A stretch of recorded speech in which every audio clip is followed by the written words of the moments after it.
venu souvent à Bruxelles, mais à la radio comme ça, c'est peut-être la première fois. Oui. Ok, très bien. Alors bon, on va vous présenter évidemment, même si beaucoup vous connaissent à travers les médias, à travers vos écrits, notamment Socrate à Saint-Tropez, abécédaire de la bêtise ambiante, Misère du désir, Chute, éloge de la disgrâce, tout cela aux éditions Blanches que l'on peut encore retrouver dans toutes les bonnes librairies. Vous êtes aussi réalisateur de quelques courts-métrages. Bon, ça on vous connaît pas tellement encore sous ce volet-là. On vous connaît surtout comme étant un essayiste et un pamphlétaire.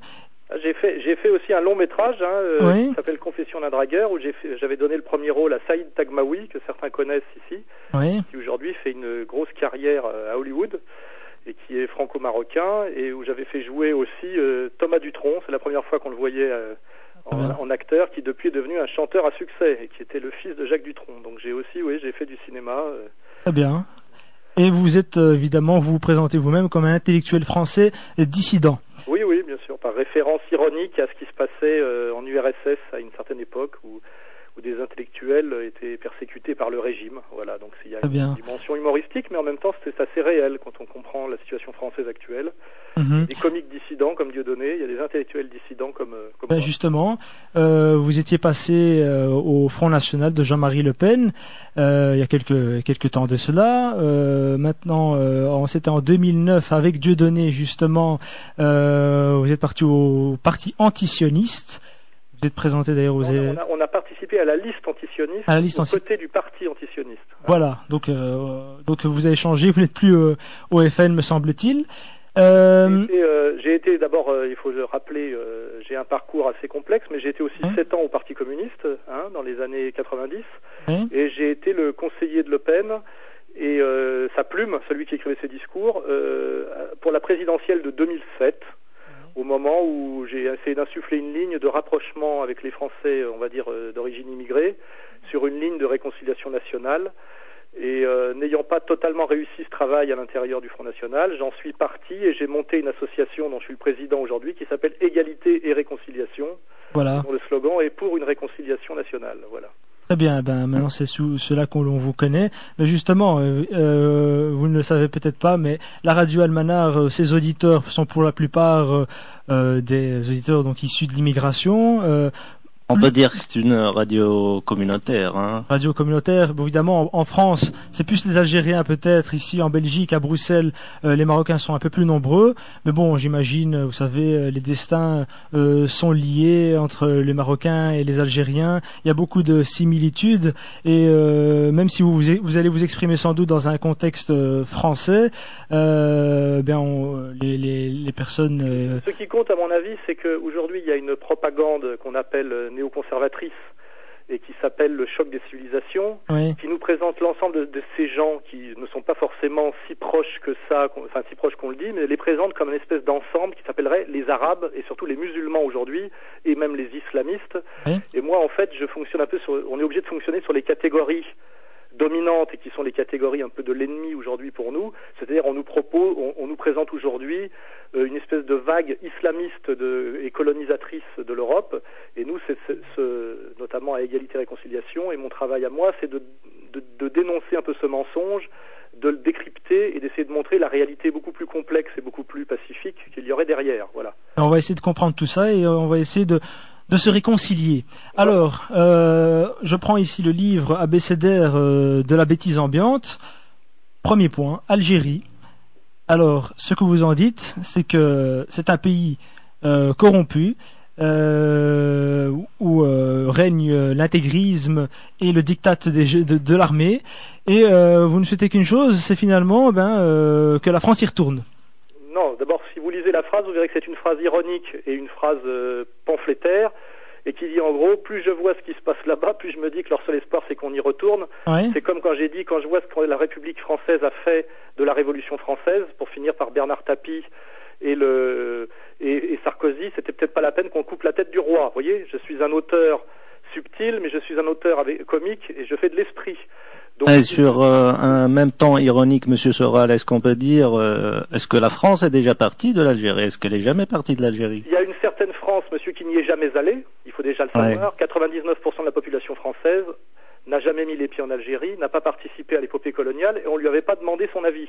Ça a été fait, comme toujours, par des élites d'argent, qui à l'époque, vous le savez, c'était insufflé par, on va dire, le plus gros colonisateur, c'était dans l'esprit, c'était Jules Ferry, c'est-à-dire une certaine bourgeoisie radicale socialiste et franc-maçonne, qui en fait a prétendu importer les Lumières au peuple non civilisé, et ça finalement avec des fusils, parce que déjà Robespierre avait dit que c'était un terrible danger, on n'apporte pas la liberté à coups de pied au cul, ça est un contresens, et en plus pour faire des affaires. Ah oui, en réalité, il faut le savoir, la droite française catholique a toujours été contre la colonisation, et la colonisation est une histoire de gauche qui dès le départ est un espèce de mensonge maladroit où on prétend apporter une civilisation alors qu'en réalité on mène une épopée un peu commerciale et un peu en rivalité avec l'impérialisme anglais, et donc il faut bien comprendre que tout ça a été très mal engagé et ne pouvait que mal finir. C'est-à-dire malheureusement, je crois que la France est un pays profondément anti-impérialiste dans ses valeurs, et dès qu'il tente des épopées impériales, il se trahit et surtout il s'affaiblit. Voilà. Mais que l'épopée ait été menée par, on va dire, des gens de gauche ou de droite, on va dire, le fruit a été partagé entre tous les Français, on va dire. Non, les Français, on leur a jamais demandé leur avis, les trois quarts des Français. Bah oui, mais on a distribué les richesses qu'on a pris en Algérie, on les a distribuées. La France a fait un bond en avant de quelques années suite à ça. Je crois pas. Les analyses de Jacques Marseille démontrent aujourd'hui qu'en réalité, l'épopée coloniale a affaibli la France, et la preuve en est que l'Allemagne de Bismarck, qui n'a pas voulu jouer le jeu de la colonisation et qui a laissé la France aller dans la colonisation, ce qui a valu la domination économique de l'Allemagne à partir de 1850, c'est justement que l'Allemagne s'est tournée vers l'Europe et vers le marché intérieur européen, en montant terriblement son niveau de qualité de production et son niveau technique, et qu'en fait la France s'est fourvoyée dans la colonisation, et que ça ne lui a finalement pas apporté grand-chose. Et d'ailleurs, si on comprend bien la décolonisation est un mensonge qui suit au mensonge de la colonisation, qui en fait gardait les avantages économiques de la colonisation pour la haute bourgeoisie française et le grand capital français, c'est-à-dire Total, Elf, etc., et pour se débarrasser du coût de la colonisation qui était les infrastructures routières, les écoles, les hôpitaux. En réalité, la colonisation a toujours profité aux mêmes. Elle n'a jamais profité au peuple de France, et je crois que ceux qui ont profité de la colonisation sont les mêmes qui ont profité de la décolonisation. Et vu comme ça, rien en réalité n'a changé au niveau des histoires d'argent. Mais ces histoires d'argent n'ont rien à voir avec le peuple de France, ni même avec le peuple du Maghreb. Tout ça s'est passé au-dessus de nos têtes, comme l'immigration, comme le regroupement familial. Ah ben justement, on va parler de l'immigration justement par rapport à ce point banlieue qui est toujours dans votre livre. Alors je ne sais pas si vous faites de l'esprit encore, mais vous dites que la maghrébénisation a fait baisser le niveau de civisme et de civilité de la population française.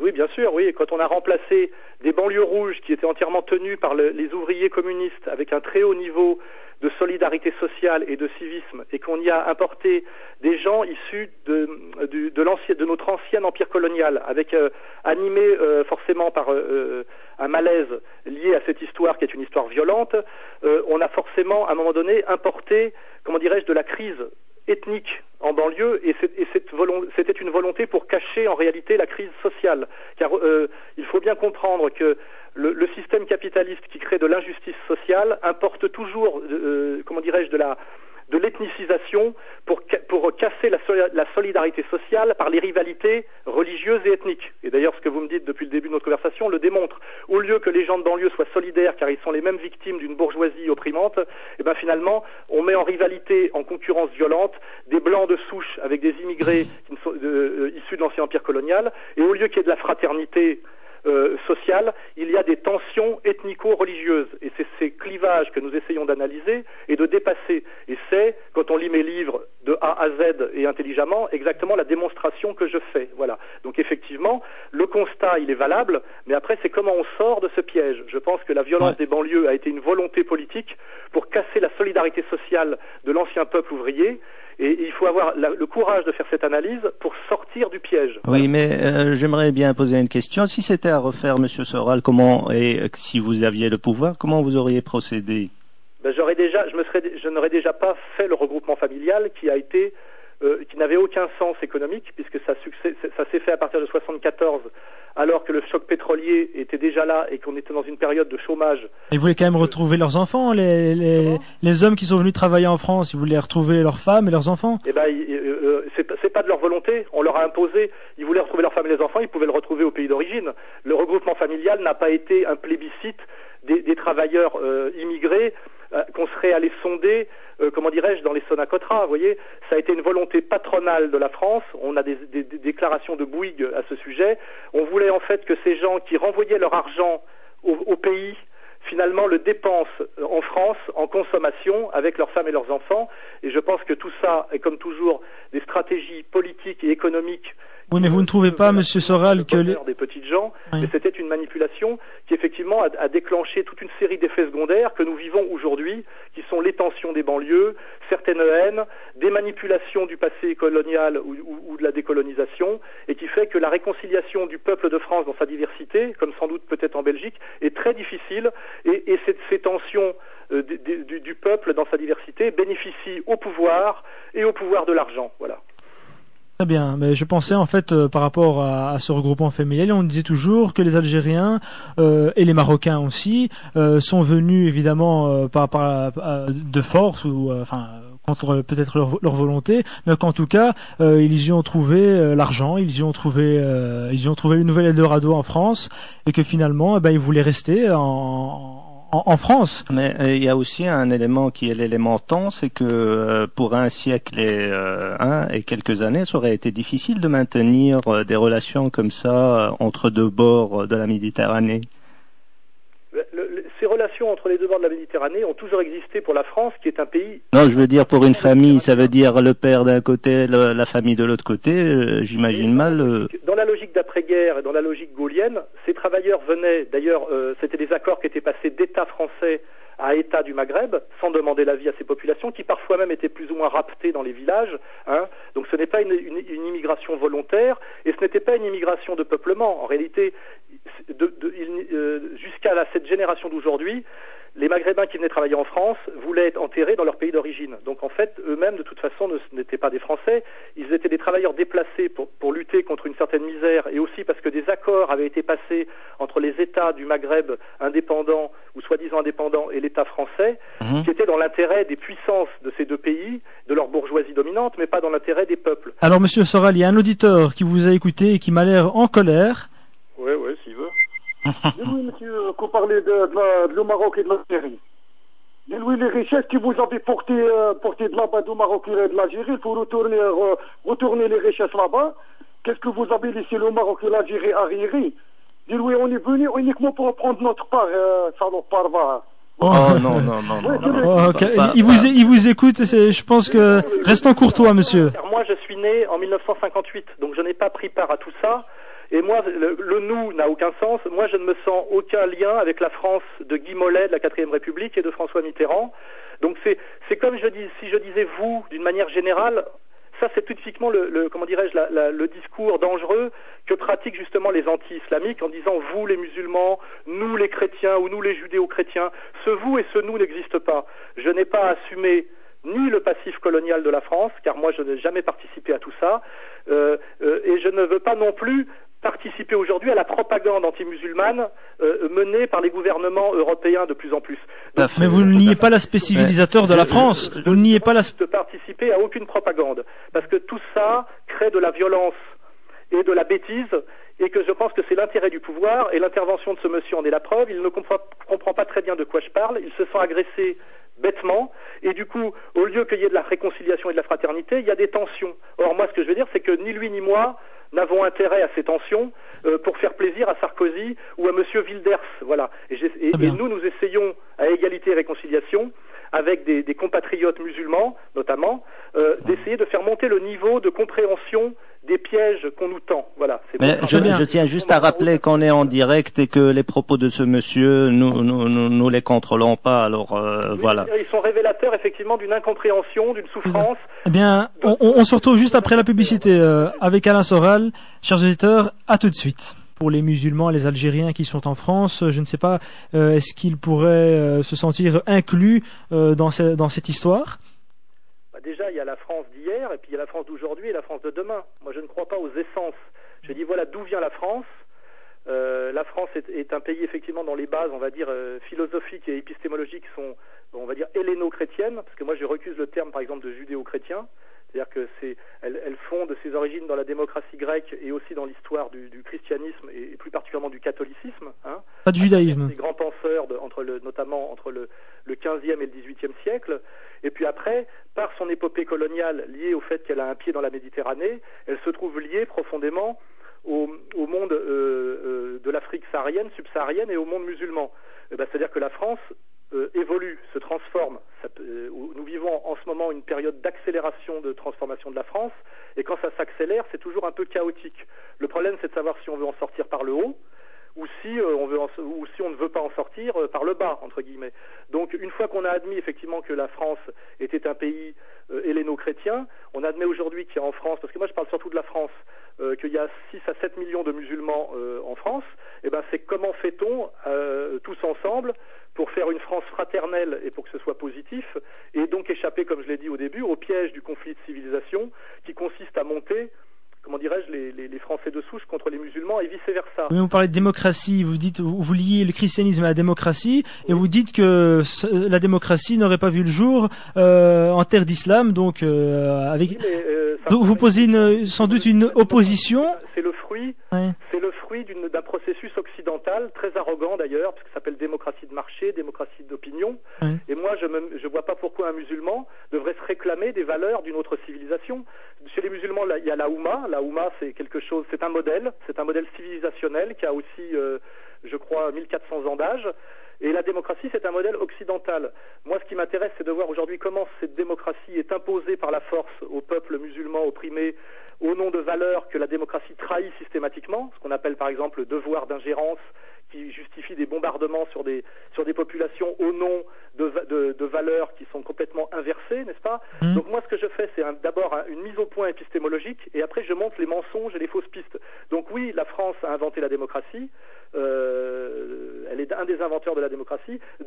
Aujourd'hui, les puissances occidentales se servent de ce mot vide pour imposer des dictatures de l'argent, voilà, notamment à l'espace musulman qu'elle essaye de soumettre. Troisièmement, je ne vois pas pourquoi un musulman fier de ses valeurs serait obligé de se servir de concepts pris chez les autres. Effectivement, la démocratie n'est pas un concept qui existe dans l'islam. Dans l'islam, il y a autre chose, il y a la Oumma. Et moi, ce que je dis souvent aux musulmans, c'est un problème épistémologique. Et comment faire avec ces musulmans, dans ce cas en France, qui sont porteurs d'une autre civilisation et d'une autre idéologie politique? C'est intéressant, justement, de comprendre quels sont les systèmes proposés dans le monde et comment, à un moment donné, justement, la vision de la Oumma peut, à un moment donné, rejoindre une démocratie authentique telle que l'avait pensé Jean-Jacques Rousseau et s'opposer, par exemple, à une déviation et un mensonge démocratique qui est en fait ce qu'on appelle la dictature de l'argent, incarnée aujourd'hui totalement par la démocratie, par exemple, américaine. Voilà. Moi, je fais monter le niveau. Excusez-moi, mais j'essaie d'amener de la finesse, de l'intelligence pour trouver des solutions.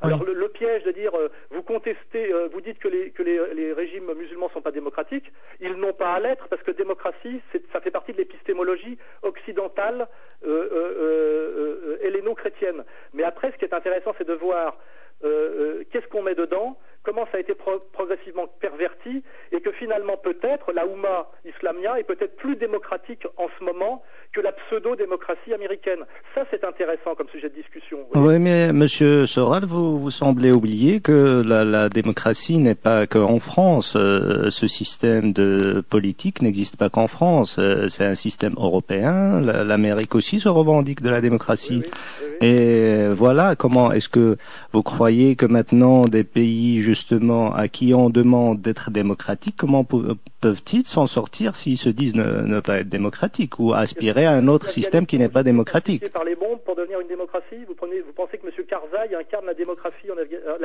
en Afghanistan? Je sais que c'est pas la bonne méthode d'installer ce système, mais c'est un système mondial. Est-ce que vous croyez que maintenant il y a assez à mon avis, de personnes qui iraient dans votre dans votre schéma politique. Je crois pas. C'est pas un schéma politique, c'est un travail critique nécessaire. Je crois que vouloir imposer à l'Afghanistan, qui est un pays qui fonctionne sur qui est une autre civilisation que la civilisation occidentale marchande, soi-disant démocratique, vouloir imposer à marche forcée un modèle étranger par des bombes, ça ne peut pas marcher. C'est pour ça que moi, à un moment donné, j'invite à faire un travail critique complet de ce que c'est que la pseudo-démocratie occidentale, ce qui ne veut pas dire de nier que c'est existé comme processus historique, mais de montrer qu'aujourd'hui c'est totalement trahi. C'est-à-dire qu'on est passé... oui, tout à fait, mais si on réussit pas à changer ce système, oui, voilà, localement, sans pour y arriver aux bombes qui tombent sur l'Afghanistan, parce qu'elles tombent aussi pour d'autres raisons, pas que pour la démocratie. Alors, localement, justement, c'est quoi qu'il faut faire pour changer? Voilà, mais il faut qu'on sorte du piège de cette injonction démocratique et des droits de l'homme qui, en fait, cache des buts inavoués qui n'ont rien à voir avec les droits réels des hommes réels. C'est ça mon travail critique, si vous avez bien lu mes livres. Voilà, c'est... Mais oui, la conception aussi des luttes des classes, elle est dépassée. Il y a la religion qui revient maintenant sur la scène politique. Il y a beaucoup de choses. Pardon? Vous pensez que la religion abolit la lutte des classes? Je sais pas, mais justement, c'est à vérifier.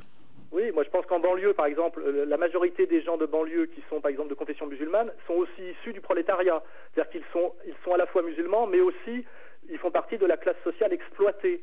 Et le fait qu'ils soient musulmans ne change pas leurs conditions d'existence objectives par rapport au monde de l'argent et au monde de l'entreprise, d'être des salariés précaires, mal payés, mis en concurrence souvent avec l'immigration clandestine et l'immigration de peuples, choisis qu'on a mis pour empêcher qu'ils puissent accéder à un niveau de salaire respectable.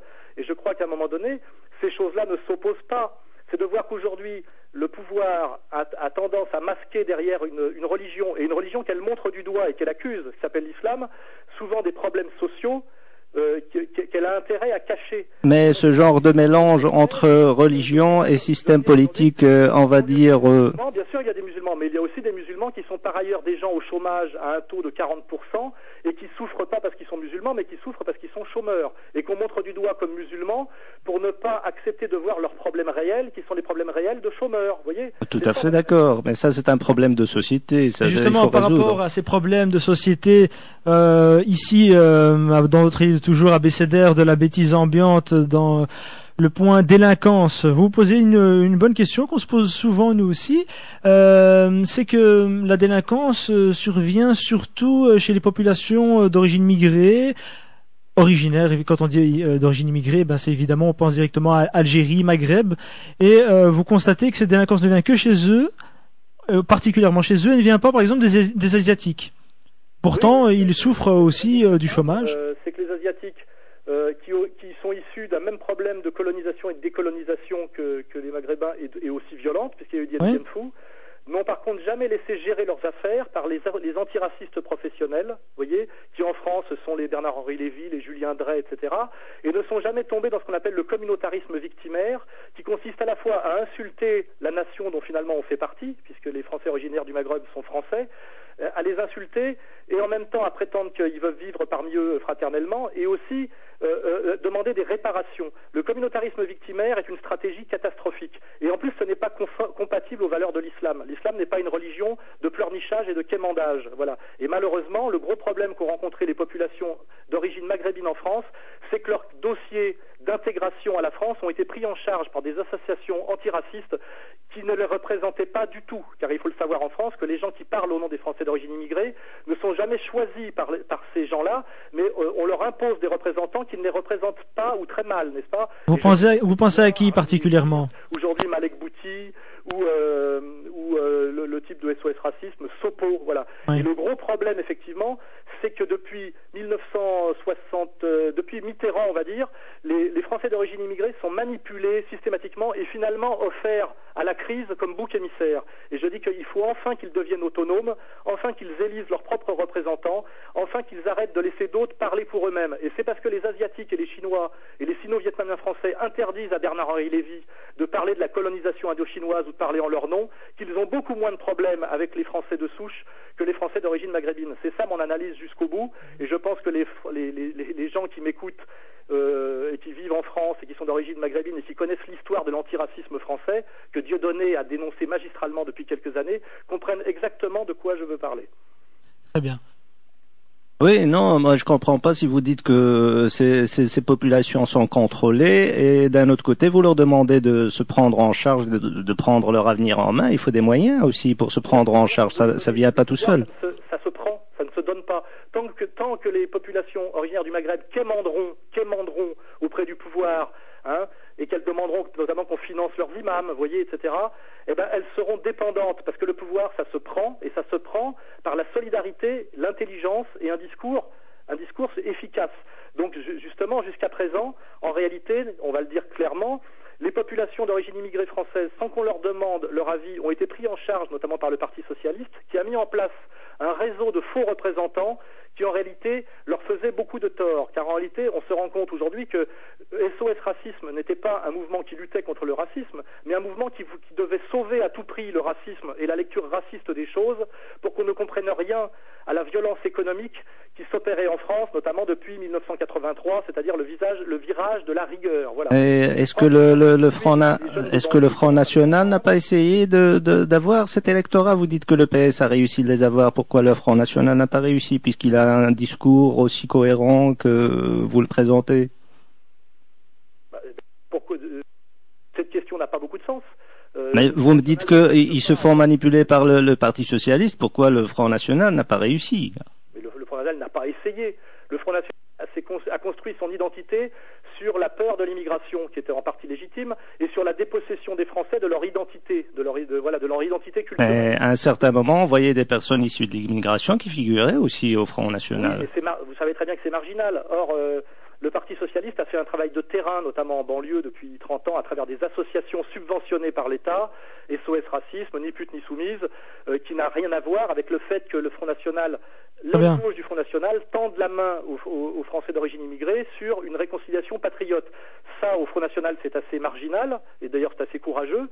Ça n'a rien à voir avec le maillage qu'a opéré le Parti socialiste en banlieue française avec l'argent de l'État français. Il faut savoir que toutes ces associations sont subventionnées par l'État, alors que, au cas où vous ne l'auriez pas compris, le Front National est en France un mouvement d'opposition marginalisé et diabolisé. Et d'ailleurs, aujourd'hui, on se rend compte en France qu'il y a deux catégories de gens diabolisés, les musulmans et les électeurs du Front National. Enfin, on verra ça après. Maintenant, on va juste aborder, avant la publicité, la question de l'identité nationale, chose qui a fait énormément de bruit en France, qui va peut-être sans doute dépeindre ici en Belgique. Alors justement, on a parlé de cette question de la burqa. Alors, dans votre livre, toujours, il y a des anecdotes assez intéressantes, mais bon, l'anecdote cache finalement le sujet. C'est que pour vous, la femme en burqa n'est pas est enviable devant finalement les femmes qui se promènent nues dans la rue. Oui, déjà, premièrement, je n'ai jamais parlé de la burqa, j'ai parlé du voile, et du voile qui couvre les cheveux. La burqa, ça n'existe pas, c'est très marginal, et c'est pas spécialement musulman, je crois que c'est Pashtun, voilà. Donc, et en plus, vous faites référence à un livre que j'ai écrit, qui est publié en 2002. Ce qui est dommage, c'est que vous ne fassiez pas référence au travail que je fais, qui est plus récent, parce qu'entre 2002 et 2010, comme mon ami Albert Ali, qui lui aussi fait le même travail que moi, mais du côté musulman, nos visions ont évolué en fonction de la radicalisation de la situation politique. Aujourd'hui, je dis clairement que le débat sur l'identité nationale n'a eu pour but que de montrer les musulmans du doigt, car une élite française capitaliste qui est face à une crise très grave qui est plutôt due à Wall Street et à l'Union européenne essaye, pour continuer à dominer économiquement et ne rien lâcher sur le terrain social et économique, de désigner comme bouc émissaire les musulmans. Et malheureusement, ce que je dis, c'est que les musulmans commettent parfois des erreurs parce qu'on les provoque et on les pousse à se radicaliser, et parfois, malheureusement, ils le font. Mais ça, c'est votre interprétation, mais... Alors qu'il y a 300 burqas en France... Oui. C'est pour humilier les musulmans et pour leur pousser à porter la burqa, alors qu'ils ne la portent pas. Et je dis, soyons intelligents dans l'analyse et évitons les pièges, parce qu'effectivement, quand un piège est tendu, il faut y échapper. Donc moi je dis, la burqa est un faux problème, mais il ne faudrait pas que ça en devienne un. Et je pense que la réponse intelligente des musulmans, c'est de dire, nous sommes aussi contre la burqa, qui est quelque chose de marginal. Notre problème n'est pas là. Voilà. Et pourquoi être contre? Pourquoi les musulmans devraient se prononcer contre C'est d'essayer de démonter le piège du conflit de civilisation, dont le but est de montrer le musulman comme bouc émissaire, pour en fait ne pas montrer les vrais responsables de la crise, qui est essentiellement... Oui, mais si cela fait partie de leur pratique et de leur foi, par exemple par rapport aux femmes qui veulent porter ce genre d'habit, ils peuvent très bien... Combien il y a de femmes qui veulent porter la burqa en France? J'en sais rien, la question n'est un millier, pas là. On a recensé même s'il y en avait que 2, il faudrait peut-être respecter leur volonté. Ben, si, pour respecter la volonté de 300 femmes qui sont parfois en partie instrumentalisées, ça crée des tensions violentes entre les populations de souche et les populations musulmanes. Si c'est ça votre travail, il faut en assumer les responsabilités. Si les cadres ou les animateurs, je ne sais pas financés par qui et je ne sais pas représentons qui, sont là pour jeter de l'huile sur le feu en tombant dans toutes les provocations, à ce moment-là, ça s'appelle une instrumentalisation.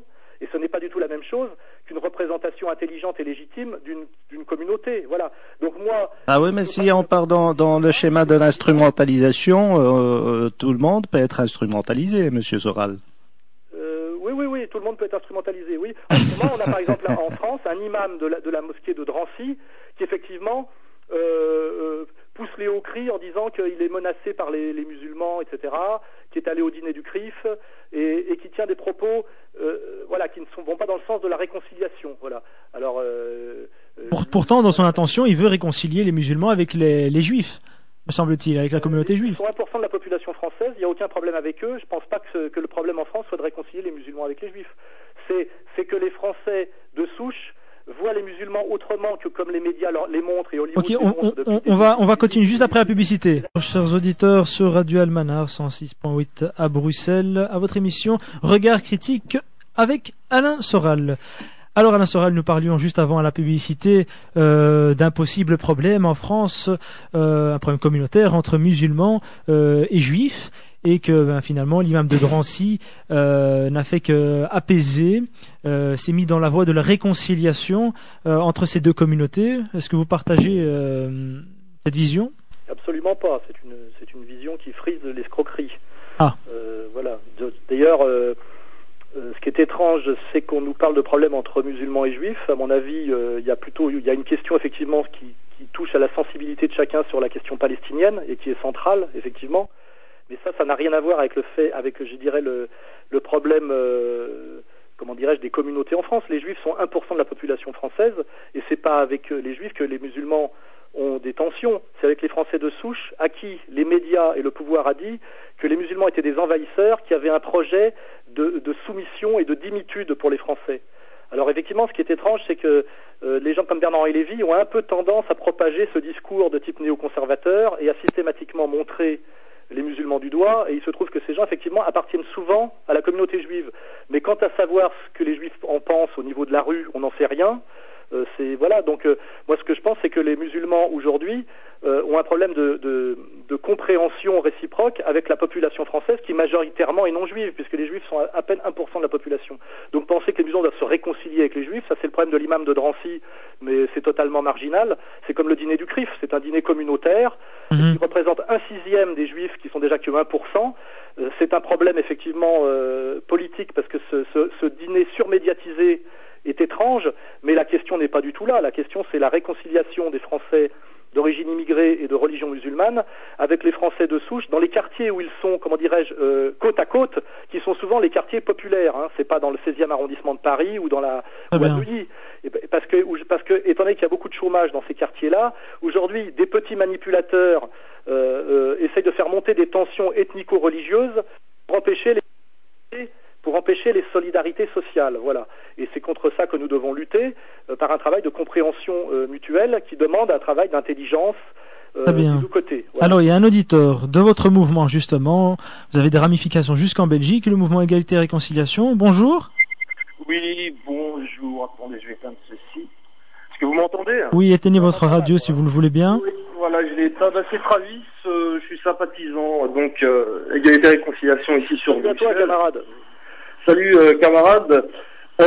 Donc je voulais juste donc intervenir et inviter aussi les gens peut-être à lire les ouvrages d'Alain Soral, mais aussi d'aller regarder les vidéos. Concernant les Maghrébins, en tout cas, enfin, les Belges issus d'immigration marocaine en Belgique, il y a le Parti socialiste qui les a récupérés, mais il y a aussi une ingérence de la part du pays d'origine, donc du Maroc par exemple, qui, comment dirais-je, contrôle à distance ces populations-là avec la complicité de l'État. Donc ça, il faut également le souligner.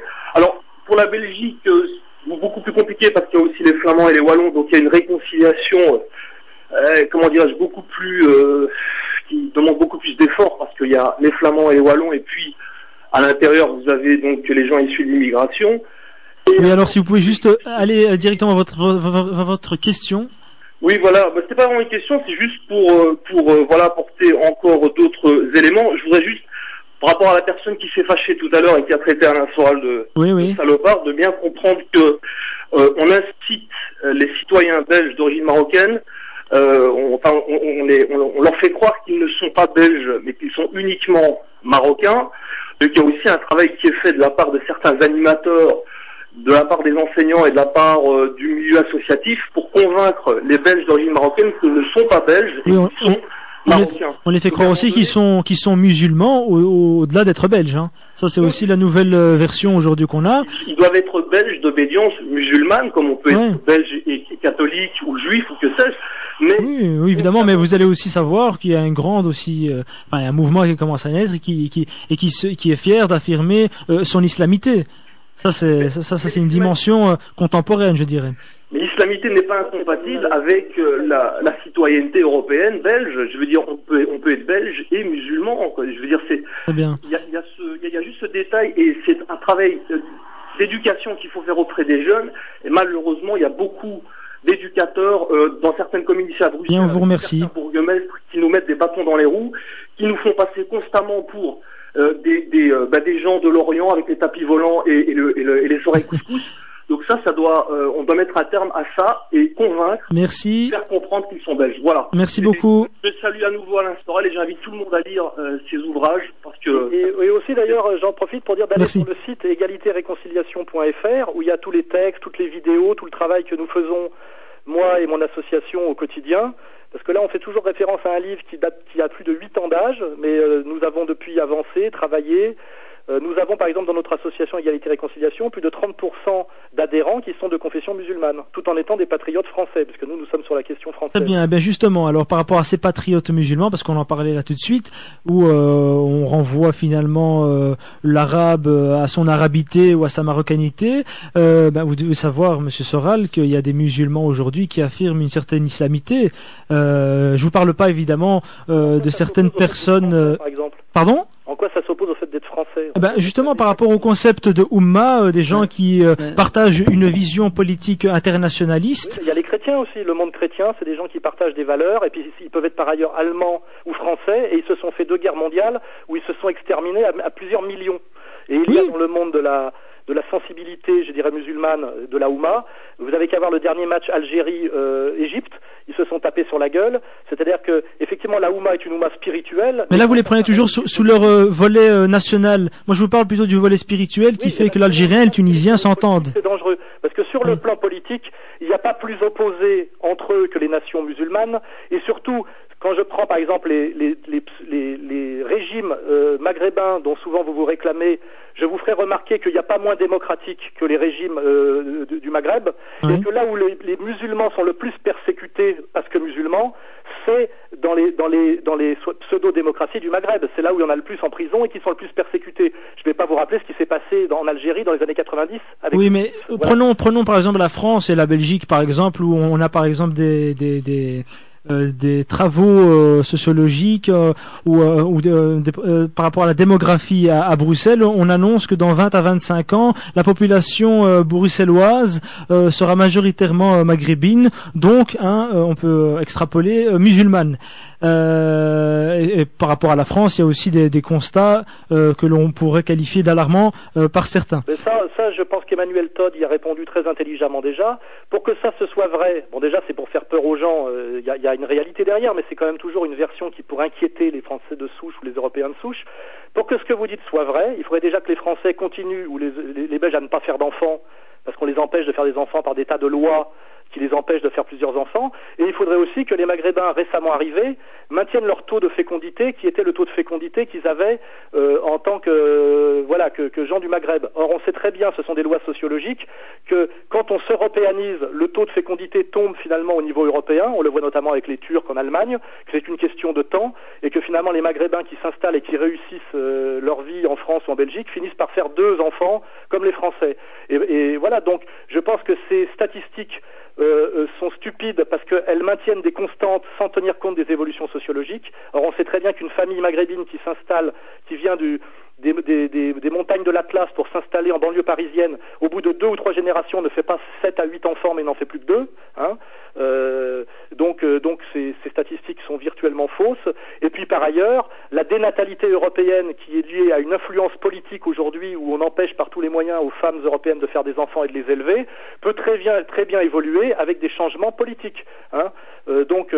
Si les choses évoluent favorablement, tout ça devrait s'harmoniser progressivement. Mais il y a des gens qui n'ont pas intérêt à ce que ça s'harmonise, et malheureusement, il y a des gens qui n'ont pas intérêt à ce que ça s'harmonise parce qu'ils veulent montrer les musulmans comme bouc émissaire et faire peur aux Européens et créer une espèce de violence contre eux. Et il y a parmi les musulmans, je vais le dire, des imbéciles qui relaient le même discours, soit par naïveté, soit par bêtise, soit parce qu'ils sont financés, pour dire en gros notre vocation c'est d'envahir l'Europe et de l'islamiser de force et de l'envahir démographiquement. Et quand on dit ça, on met en danger ses propres populations, on fait peur aux Européens et on valide la thèse du conflit de civilisation. Mais voilà. Est-ce que M. Soral, le pluralisme européen et démocratique ne veut pas qu'on écoute tout ce beau monde en même temps? Est-ce qu'il n'y a pas, comme existe le Front National en France, qui tient des thèses complètement, comme vous dites, minoritaires, mais qui existent en tant que parti politique?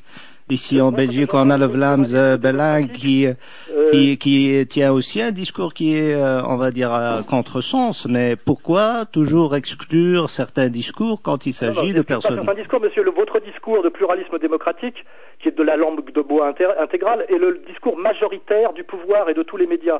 Le marginal, l'opposant, le dissident, c'est moi. Donc, il ne faut pas inverser les choses. Je tiens un discours d'opposition et de critique face à un discours dominant dont vous venez d'employer 2 mots caractéristiques, c'est pluralisme démocratique, que je ne retrouve pas dans les valeurs de l'islam, et qui en général sont des mots creux et des mots valises qui sont plutôt... Mais non, vous faites référence à l'islam, Monsieur Soral, mais vous n'avez aucune compétence pour faire référence à des principes de l'islam. À mon avis, vous n'êtes pas islamologue. Et moi, je vous parle d'autre chose, c'est que, comme vous dites, on exclut certains qui sont imbéciles pour d'autres qui sont plus intelligents. Vous, à mon avis, vous faites quelque chose qui ne se fait pas.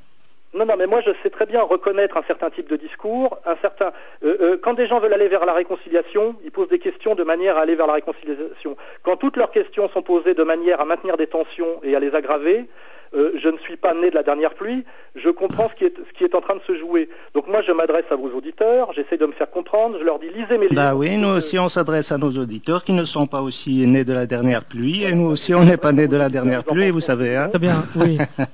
Alors Monsieur Soral, puisque mes livres sont publiés, ils existent, allez sur le site égalitéréconciliation.fr, comprenez le travail que j'essaye de faire avec d'autres gens. Très bien.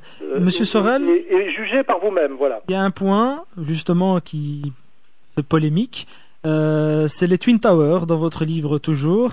Vous étiez assez heureux à la vue des 2 tours du World Trade Center complètement détruites. Pour vous considérez que ce n'est que justice, et vous considérez même que Ben Laden avait une certaine grandeur d'âme pour délaisser sa vie de riche et pour ainsi combattre l'oppression. Alors, et vous souhaitez en plus de ça que la prochaine frappe, si elle a lieu, sera encore plus juste et plus forte. Est-ce que c'est ce que vous conseillez aux musulmans de France et aux musulmans en général, de faire preuve de cette grandeur d'âme? Alors déjà, je vais le répéter, c'est un texte de 2002, aujourd'hui nous sommes en 2010, j'ai écrit depuis, je crois, 4 ou 5 livres qui continuent ma réflexion, je remarque que vous n'y faites pas référence. C'est un texte, souvent d'ailleurs provocateur et ironique, qui répondait à d'autres textes à l'époque. On sait depuis que Ben Laden probablement n'existe pas vraiment et qu'Al-Qaïda n'est pas du tout ce qu'on nous dit. Il y a aujourd'hui de gros soupçons pour penser que le 11 septembre, ça fait débat de plus en plus violemment, y compris en Amérique, n'est pas tout à fait ce qu'on nous en avait dit. Je suis moi-même un relais de toutes les thèses critiques sur la version officielle du 11 septembre. Il suffit d'aller sur mon site. Donc je suis étonné, moi, que des journalistes qui sont censés avoir fait leur travail ne sachent pas mieux qui je suis et ce que je fais, parce que je fais partie des gens, notamment qui collaborent avec Thierry Messant, qui aide oui, évidemment, on vous a vu à la critique de la thèse officielle du 11 septembre, et nous pensons, nous, que les musulmans n'y sont pour rien. Voilà.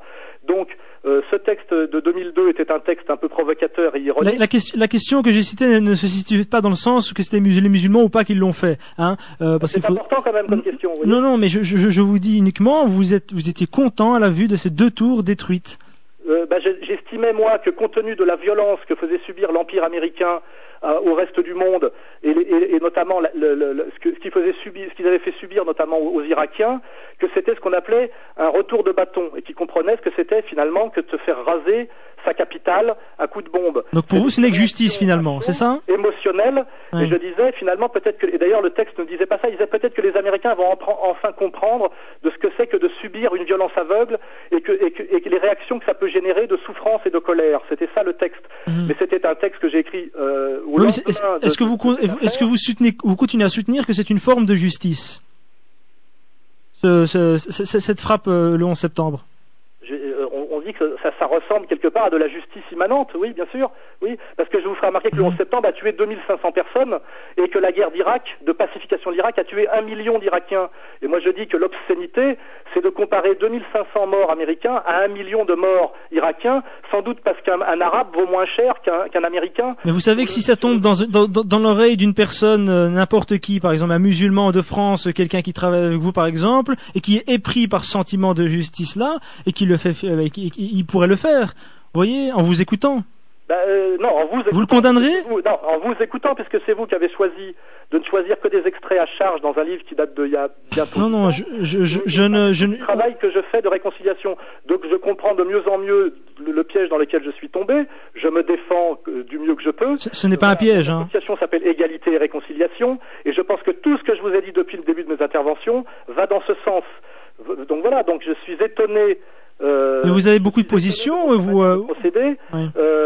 Voilà, je pense que je ne fais pas partie, moi, des sympathisants salafistes. Je ne suis pas un wahhabite. Je suis quelqu'un qui travaille avec des citoyens français de confession musulmane, et déjà qui ont compris qu'ils étaient des Français à part entière, qu'ils étaient nés sur le sol de France et qui mourraient sans doute sur le sol de France, et qu'ils n'avaient pas à se référer en permanence à des États étrangers qui finalement les manipulent comme 5e colonne dans des combats obscurs, notamment, Maroc, Algérie. Mais je crois que ces États, s'ils manipulaient, ils ont appris la manipulation. Eh bien, nous allons reprendre juste après le sujet. On va finir avec le sionisme pour la dernière partie de notre émission. À tout de suite, chers auditeurs, avec Alain Soral. De retour pour la dernière partie de notre émission Regard critique avec Alain Soral. Alors, last but not least, comme on dit en anglais, le sionisme. Alors, vous étiez engagé sur la liste antisioniste en Île-de-France. Alors la question, c'est de savoir, est-ce que pour sauver la France de ses problèmes économiques, sociaux, culturels et autres, s'engager dans une liste combattant le sionisme particulièrement est pertinent, justement par rapport à ce combat politique? Déjà, vous pouvez aller sur le site égalité-réconciliation.fr et regarder toutes les vidéos où j'explique pourquoi j'ai rallié cette liste qui avait été montée par Dieudonné et qu'est-ce que nous entendions par combat antisioniste en France et en Europe. Nous, en fait, nous combattons la toute-puissance du lobby pro-sioniste en France, qui effectivement instrumentalise la politique française au service d'un État étranger qui mène une politique raciste et d'apartheid. Voilà.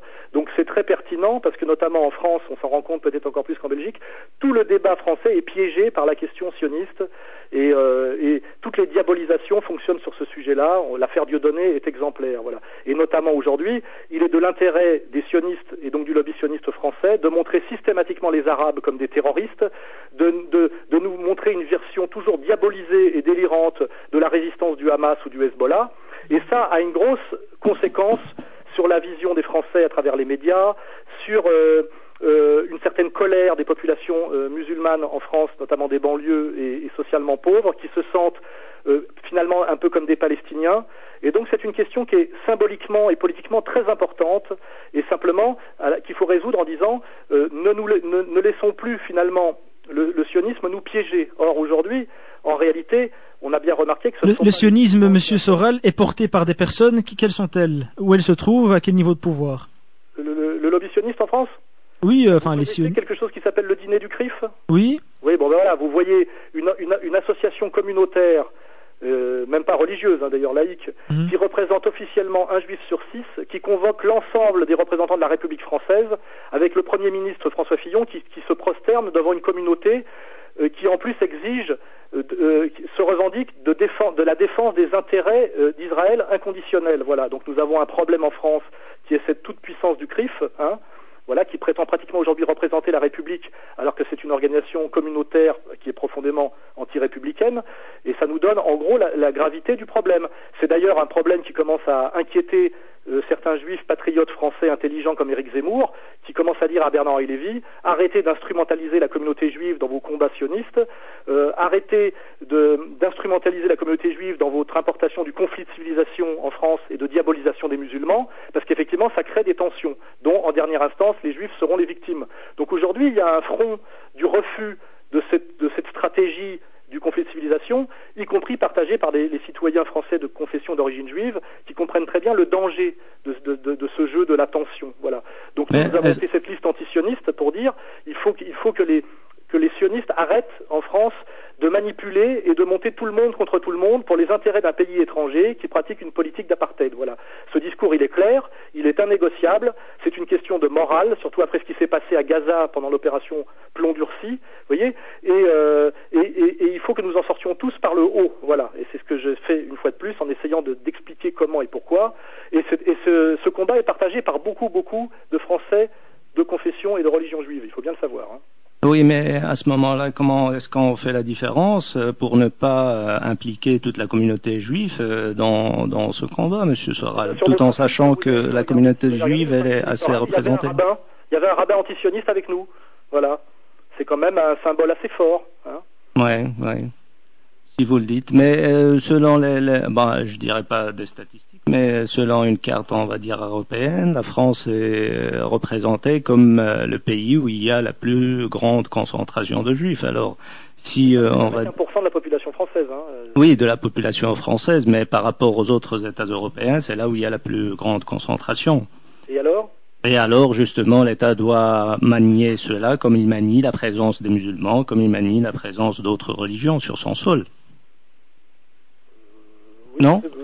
Oui, l'État, oui, il faudrait d'abord savoir quand vous me dites, par exemple, au dîner du CRIF, il y a des représentants ça veut dire Monsieur Fillon, Premier ministre ou quoi, qui est présent. S'il est convié, à votre avis, il doit refuser l'invitation? Comment? S'il est convié, est-ce qu'il doit refuser l'invitation? Il est absolument pas normal qu'il soit convié pour prononcer un discours de soumission et d'allégeance totale à une communauté et un État étranger. Il suffit d'écouter son discours pour le comprendre. Moi, j'en appelle de toute façon à l'honnêteté et au bon sens de vos auditeurs. Et je suis d'ailleurs étonné que vous, qui êtes censé représenter, je crois, les musulmans et les gens issus du Maghreb, ayez tant à cœur de défendre une communauté qui n'a absolument pas besoin de vous pour se défendre. Mais je représente personne, monsieur, je représente que ma propre... La question, de toute façon, ne réside pas là. Le but, c'était de discuter avec vous, monsieur Soral. Le message est passé. Oui, Évidemment, les auditeurs ont aussi leur regard critique par rapport à tout cela. J'ai beaucoup confiance dans les jeunes générations. Voilà.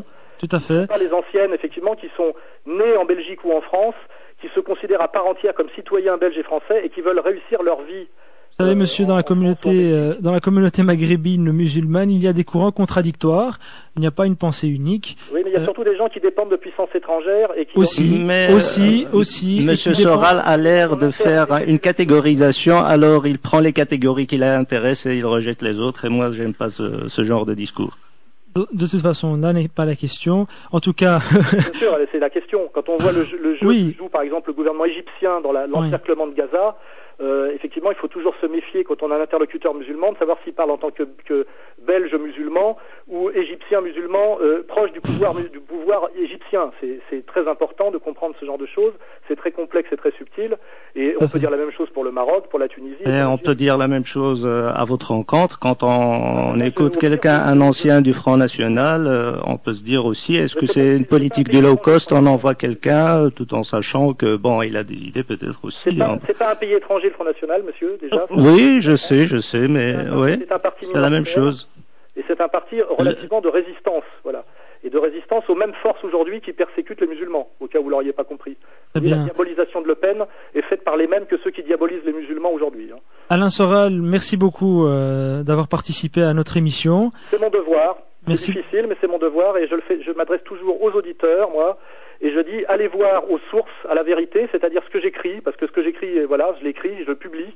Donc lisez mes livres ou regardez-les, allez sur le site égalitéréconciliation.fr, faites-vous un avis par vous-même et évitez les intermédiaires que vous n'avez pas mandatés vous-même. Voilà. Très bien. Eh bien, on rappelle les quelques ouvrages que vous avez écrits, pas tous, Sociologie du dragueur, Jusqu'où va-t-on descendre, abécédaire de la bêtise ambiante qui m'a accompagné tout au long de l'émission, Misère du désir, Chute, éloge de la disgrâce, pour ne citer que, évidemment. Et le prochain à venir qui sort en octobre, qui s'appelle Comprendre l'Empire, vous voyez. Ah, bien. Voilà, et qui est sur toute cette...